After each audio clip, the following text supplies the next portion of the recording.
Okay, this is Kate from Pittsburgh Music Magazine. I'm here with Mike from Devildriver. So how are things going for you, this tour? It's been good. It's been almost 8 weeks, and today is the last show at Mr. Small's in Middlevale. Pittsburgh. Yeah, just outside of Pittsburgh. You can see Pittsburgh from here, I think. Going home tomorrow. Yeah. Stoked. You're excited about that? That was a question I was going to ask you guys. Like, what kind of things do you do to keep from being totally burnt out from being on tour? This tour's actually kind of flown by because I have 1 week at home, and then I fly to Florida to go do all the guitars on my parts anyway, on the new record. And Berkman is actually flying there tomorrow to start drums, so we've actually had a lot to do every day. Yeah. The days that we did have, there was a dressing room available for us. You know, I'd be sitting up at my computer and writing solos for the record. All the other parts are pretty much done, but I haven't, the solos aren't all done yet. So that kept me busy. Just kind of relaxing. Yeah, that, and kind of when we're on the bus driving, I just keep myself. I've watched so much TV. I've watched like all of Walking Dead. I got into that. I've been watching Dexter. I finished with watching Breaking Bad. Those are all the shows that I have yet to like tap into. Everyone's like, oh, you know, all these shows are so great, but I just like. Yeah, I don't really watch much TV at home, yeah. But on tour, yeah, I mean, you got something else to do. So is it worth it? Are they good? Let's see.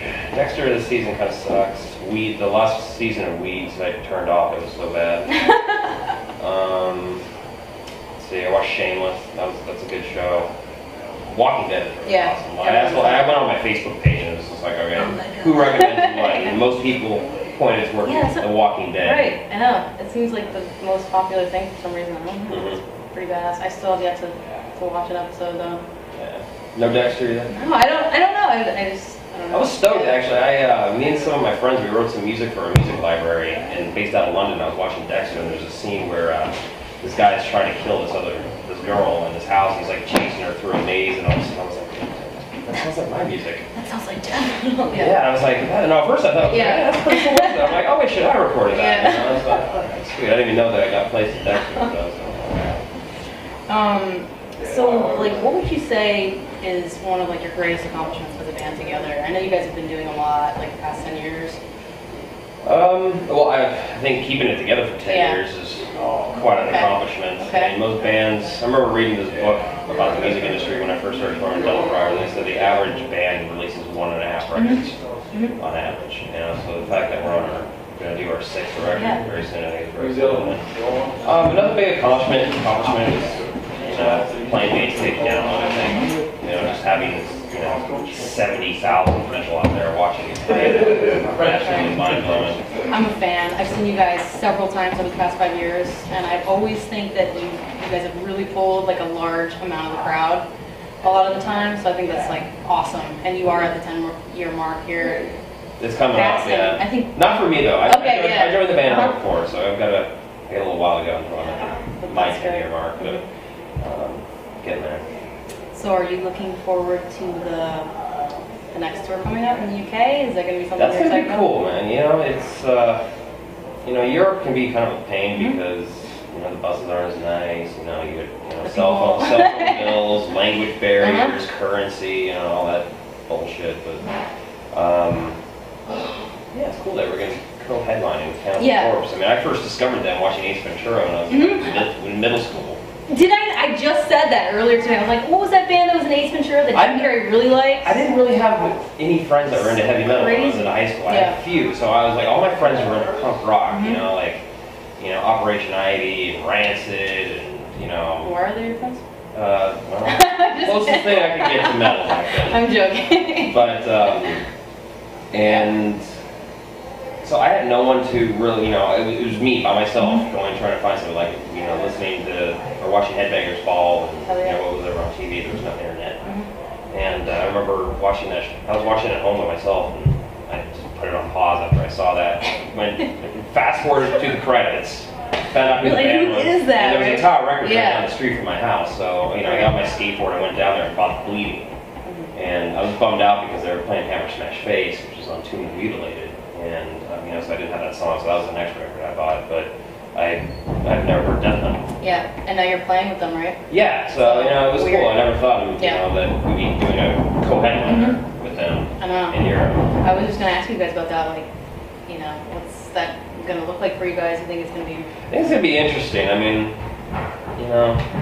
metal fans are, especially death metal fans are pretty loyal to their roots. So I'm curious to see how they're going to perceive Devildriver out there. But we do fairly well out in Europe, especially the UK on our own. So you guys have a pretty large fan base. I think just from what I've seen here in the States, like, I've seen you guys a couple times, like I said, and it's better over in here. You think? Yeah, definitely.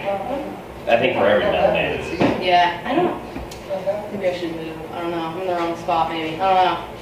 But speaking of like your fan base, have you guys had any weird altercations with any of your fans ever? Like, I know they can get pretty crazy. I remember this one time I saw you, and there was this guy like just in the middle of the pit, just being like completely weird, and like I don't know, just. What city was this in? This was in Baltimore, I think. Like it was. What was he doing? Bizarre. He was like praying to the band or something. Like it was some kind of weird, whatever. But dude, my eyesight's pretty bad, and I don't wear contacts or anything. So I remember Des was like, somebody punched this guy in the face because he's just being so obnoxious. Well, I mean, there was one time we just played the same venue with Guar. It was what's the city where they filmed Purple Rain? Minneapolis. There we go. Thank you. We're playing that club that actually filmed some scenes of Purple Rain, and there was a guy just doing this. We were opening up for Opeth, and Opeth fans are just very. We're here to see Opeth and nobody else. And Des started yelling at him through the PA, and I was just kind of like, dude, don't let him win, And then we're all changing on the bus, and I was like, dude, I'm gonna go buy him a beer. And then, halfway in, I'll let him know that I'm a Devildriver or whatever. Right. And I couldn't find him, but our drummer actually did find him. And he went and I think he bought him a beer and had a conversation with him on, pretty soon. He's like, what band are you playing? I was like, I play drums in Devildriver right now. And the guy was just kind of like, oh, shit. He's pretty menacing, too. Yeah, and I don't remember exactly what Berkman said to him, but he definitely put him in his place and made him feel like an idiot afterwards. It's like, dude, if you don't like the band, go to the bar, have a beer, and relax. Absolutely. What was this gonna do? I know. I never did that to bands I didn't like when I was a kid. I think it was something similar to that. It was something like weird. He was the guy that I saw. But I remember like Des pointed it out right away and was like.